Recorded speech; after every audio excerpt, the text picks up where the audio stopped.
ہم تمہیں آزاد کرتے ہیں، اپنے باپ کے پاس چلی جاؤ، ہم عزت داروں کی عزت کرتے ہیں، اور اگر چاہو تو تمہیں نکاح میں لیا جائے۔ صفیہ کہتی ہے آپ کے پاس آ کر کوئی واپس کیسے جانا چاہے گا؟ صفیہ نے فیصلہ کیا سیدہ ہم آپ کے ساتھ رہیں گے۔ نکاح ہو گیا، حضور نے اپنے ساتھ بٹھایا اونٹنی پر۔ اب جب اونٹنی پہ وہ بیٹھی نا تو بیٹھے بیٹھے وہ یوں کرتی، ایک فیلنگ ہوتی ہے نا، آج جب سواری چلتی ہے تو وہ بیٹھی ہوئی تھی تو بیٹھے بیٹھے روایتوں میں آتا ہے وہ یوں کرتی تھی۔ وہ جب یوں کرتی تھی نا تو حضور اپنا ہاتھ ان کے سر پہ رکھ دیتے تھے اور ہاتھ سے ان کو، اپنے ہاتھ سے ان کو یوں سہارا دیتے تھے اور کہتے تھے صفیہ صبر کرو تھوڑی دیر میں منزل آ جائے گی، صفیہ صبر کرو تھوڑی دیر میں منزل آ جائے گی۔ سیدہ صفیہ کہتی ہے نا وہ لذتیں جو تھی نا محبوب کی، کہ میں اونگتی تھی اور سواری سے میرا سر ڈولتا تھا تو حضور اپنے ہاتھ کا سہارا دے کر کہتے تھے صفیہ صبر کرو ابھی منزل آ جائے گی۔ تو جس مذہب میں بیوی کو ساتھ بٹھانا اپنی سواری پر جس نبی نے سنت بنا دیا، اس مذہب سے زیادہ انجوائے کس مذہب میں ہو سکتا ہے؟ ہمارے یہاں دقیانوسیت نہیں ہے، ہمارے یہاں جو ہے وہ خیالات کی تنگی نہیں ہے، ہمارے یہاں اندھیرا نہیں ہے۔ اگر کوئی پردے کی پابندی کے ساتھ اپنی سواری پر اپنی بیوی کو لے کر کے بیٹھتا ہے تو ہم اس پر کوئی کرٹیسائز نہیں کرتے، ہمارے مذہب نے منع ہی نہیں کیا، بس شرط یہ ہے کہ جو حدود مقرر ہے وہ حدود رہنی چاہیے، حد سے مت بڑھو۔ ہاں اگر کوئی بے پردہ بٹھا کر کے بازاروں کی سیر کرا دے، زینت کرا دے، تب تو منع کیا جائے گا، پردے کی پابندی ہو، جو احکامات ہے اس کی پابندی ہو، اور اپنی سواری پہ بٹھائے۔ تو اس اعتبار سے تو حضور علیہ السلام نے بھی اپنی سواری پر بٹھایا ازواج پاک کو۔ تو میں یہ عرض کرنا چاہتا ہوں زنا کی طرف جانے کی بجائے حلال، اسلام نے آلٹرنیٹ دیا ہے نا، اس کا استعمال کرو۔ تو جو آخری بات کہنے چلا تھا، بہت طویل بات ہوئی، عرض کر رہا تھا کہ اللہ کا خوف، اللہ کی خشیت، اپنی تنہائیوں کو اللہ کی خشیت اور خوف سے آباد کرو۔ جب کبھی دل چاہے کہ میں نے گناہ کرنا ہے، بس اتنا سوچو اللہ مجھے دیکھ رہا ہے، بس۔ اگر آپ کا عقیدہ یہ کہ اللہ نہیں دیکھ رہا ہے تب تو مسلمان ہی نہیں ہو، اور اگر یہ عقیدہ ہے کہ اللہ دیکھ رہا ہے تو اللہ دیکھ رہا ہے پھر یہ گناہ، اللہ دیکھ رہا ہے، دیکھ رہا ہے اللہ۔ اور جو اس تصور کے ساتھ کہ اللہ دیکھ رہا ہے، اللہ دیکھ رہا ہے، اس تصور کے ساتھ کوئی ایک گناہ چھوڑ دیتا ہے، اللہ کا وعدہ ہے کہ اللہ اس کو جنت نعیم عطا کرے گا۔ اور اگر کوئی اس تصور کے ساتھ گناہ چھوڑ دے نا، اس تصور کہ اللہ دیکھ رہا ہے، ایک گناہ چھوڑ دے اللہ دیکھ رہا ہے، اللہ اس کی ساری زندگی کے گناہوں کو معاف کر دیتا ہے۔ تو جنت نعیم چاہتے ہو، اللہ دیکھ رہا ہے، اس تصور سے گناہ چھوڑ دو۔ تو جو روایت پڑھنا چاہتا تھا، جو حدیث، اس کا مفہوم وہ یہ ہے۔ اس روایت کو بیان کرنے والے عبداللہ ابن عمر ہے رضی اللہ تعالیٰ عنہ۔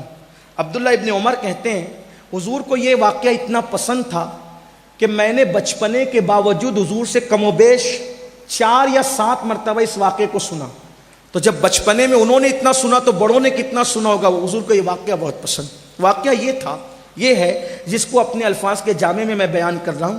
اللہ دیکھ رہا ہے، اس تصور سے ایک گناہ چھوڑنا پوری زندگی کے گناہوں کا کفارہ بن جاتا ہے، مغفرت کا ذریعہ بن جاتا ہے۔ آقا فرماتے ہیں، حدیث پاک کا مفہوم ہے، بنی اسرائیل میں ایک جوان تھا، اس کا نام کفل تھا، اور کفل کو گناہ کی عادت تھی، اور گناہ وہی بدکاری، بار بار زنا نہیں کہتا، بچے بھی ایک خواتین بھی، اس کا بھی خیال رکھتا ہوں، تو بدکاری کہوں گا تو سمجھ جانا۔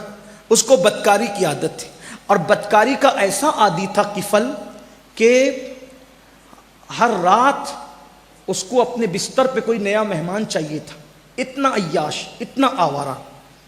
ایک دن وہ اپنے نئے شکار کے لیے نکلا، یعنی کہ کوئی لڑکی کو دیکھے تو اس کو پھسلاں کر کے گناہ پر بدی پہ آمادہ کرے۔ نکلا تو اس نے کیا دیکھا کہ ایک لڑکی ہے محلے کی، بڑی خوبصورت، اور اس کو کچھ پیسوں کی ضرورت ہے۔ وہ لوگوں سے قرضہ مانگتی ہے، مجھے میری مدد کرو، قرضہ دو، لیکن کوئی اس کی مدد نہیں کرتا۔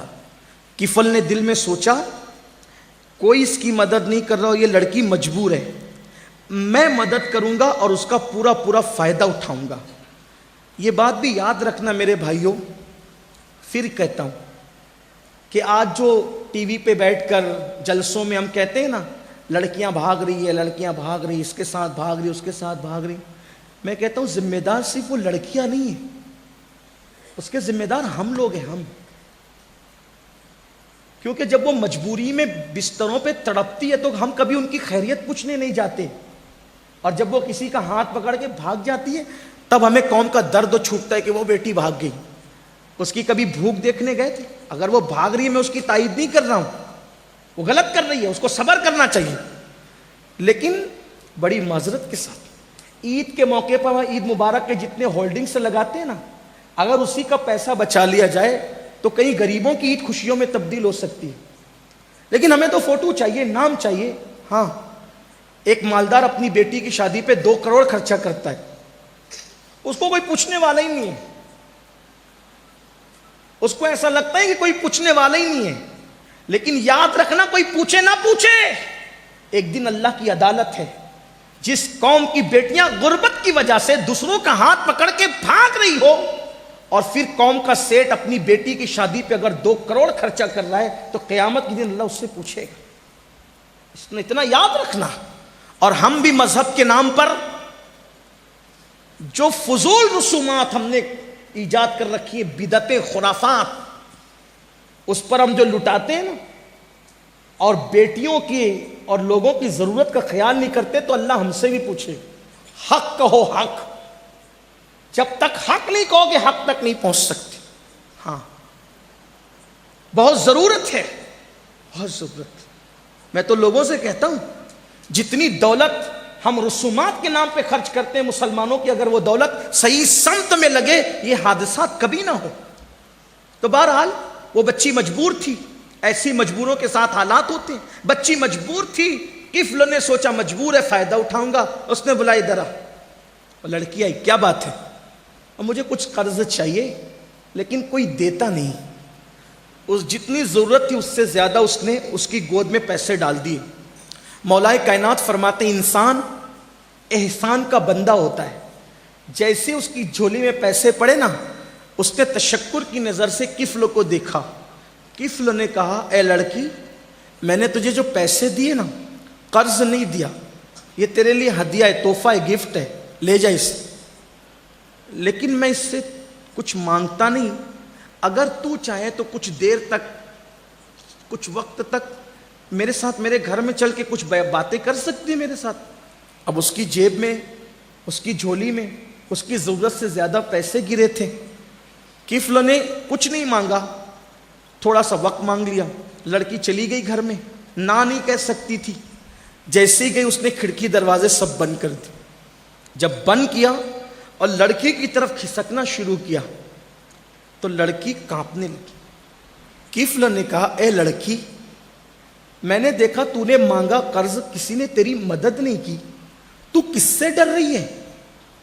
تو کس سے ڈر رہی ہے؟ کوئی، اور اگر کوئی دیکھ رہا ہوتا تو ڈرتی. اور جس قوم نے تیری مدد نہیں کی تو اس سے کیوں ڈر رہی ہے جبکہ دروازے کھڑکیاں سب بند ہیں؟ حدیث پاک کو بطور مفہوم بیان کر رہا ہوں. لڑکی نے کہا کفل، میں جانتی ہوں تو جو گناہ آج میرے ساتھ کرنے جا رہا ہے بدکاری کا، تو آج سے پہلے کئی بار کر چکا. یہ گناہ تو روز کرتا ہے، تیرے لیے کوئی بات نہیں. لیکن کفل، میں غریب تو ہوں، لیکن آج سے پہلے میں نے یہ بدکاری کبھی نہیں کی. اور تو کہہ رہا ہے نا کھڑکی دروازے بند ہے، میں کس سے ڈر رہی ہوں؟ میں ان محلے کے لوگوں سے نہیں ڈر رہی ہوں. ساری کھڑکی دروازے تو نے بند کر دیے، کوئی نہیں دیکھ رہا ہے. لیکن ایک دروازہ ایسا ہے جو اللہ اور بندے کے درمیان کھلا ہوا ہے، اسے دنیا کی کوئی طاقت بند نہیں کر سکتی. کفل، اللہ تجھے بھی دیکھ رہا ہے اور مجھے بھی دیکھ رہا ہے. لذت کے لیے گناہ مت کر کفل، لذت چلی جائے گی، گناہ باقی رہ جائے گا. مجھے ڈر لگ رہا ہے کہ اگر قیامت میں اللہ مجھ سے پوچھے گا کہ میری بندی تو نے چند سکے لے کر کفل کے ساتھ زنا کیوں کیا تھا، تو میں اللہ کو جواب کیا دوں گی؟ میں اس کے جواب دینے کے تصور سے ڈر رہی ہوں. کہتے ہیں کہ دل سے بات نکلتی اور دل میں اتر جاتی ہے. اس کے جملے نکلے اور کفل کے دل میں اتر گئے. کفل نے کہا اے لڑکی، اگر تو غریب ہو کر اللہ سے اتنا ڈرتی ہے، مجھے مالدار ہو کر کتنا ڈرنا چاہیے اللہ سے. اللہ تجھے دیکھ رہا ہے تو مجھے بھی دیکھ رہا ہے. جا یہ پیسے لے جا, یہ تیرے لیے حلال ہے, نکل جا یہاں سے, چلی جا تو یہاں سے, اب میں تیرے ساتھ کچھ نہیں کروں گا. دروازہ کھلا, لڑکی گئی. لڑکی جیسے ہی گئی, موت کا فرشتہ اندر,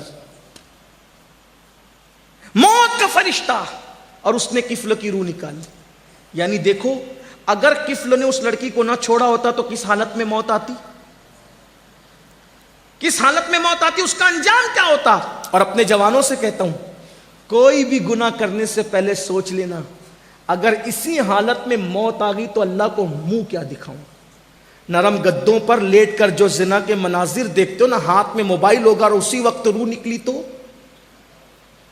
ایئر فون لگا کے گانے سن رہے اسی حالت میں موت آئی تو, حجام کی کرسی پہ بیٹھ کے داڑھی منڈا رہے اسی حالت میں موت آئی تو, پیٹ کے اندر سود کے بیاج کے حرام لقمے ہیں اسی حالت میں موت آئی تو, وہ سود, وہ بیاج جس کے بارے میں آقا فرماتے ہیں کہ جس نے سود کا ایک لقمہ کھایا گویا اس نے اپنی ماں کے ساتھ 36 مرتبہ زنا کیا.